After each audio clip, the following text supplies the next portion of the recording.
ছোট্টবেলায় যখন আমি জানতাম না তো কিছু, আম্মু আমায় আদর করে শিখাতো নানান কিছু। হাত উঠিয়ে বলতো আম্মু, ওই যে দেখো আসমান, সেটায় সেটায় আছে সবার প্রভু আল্লাহ সুবহান। আমি বলতাম কেমন করে পাবো আমি আল্লাহ? আম্মু বলতেন সবের আগে বলবে বিসমিল্লাহ। দেখবে যখন মানুষ তুমি, আল্লাহ করেন হুকুম, সঙ্গে সঙ্গে বলবে তুমি আসসালামু আলাইকুম। কাজের পরে শুকরিয়া ভালোবাসেন আল্লাহ, প্রাণ ভরে বলবে তুমি আলহামদুলিল্লাহ।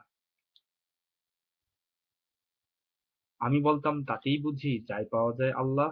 আম্মু বলতেন সুন্দর দেখলে বলবে মাশাল্লাহ। আর আর আর আছে আছে আরো কিছু কতই না চমৎকার। সুবহানাল্লাহ বলবে তুমি, দেখলে কিম্ভূত কিমাকার। চাইবে তুমি করতে যা মনের ইচ্ছে থেকে, ইনশাআল্লাহ বলে নিও তার শুরুতে। বিদায় বেলায় কভু যেন ভুলো না কো আল্লাহ, সুন্দর একটা শব্দ হলো ফি আমানিল্লাহ। আনন্দে আমি আত্মহারা, কত সুন্দর শিক্ষা, মানতে যেন পারি প্রভু এই দয়াময় ভিক্ষা।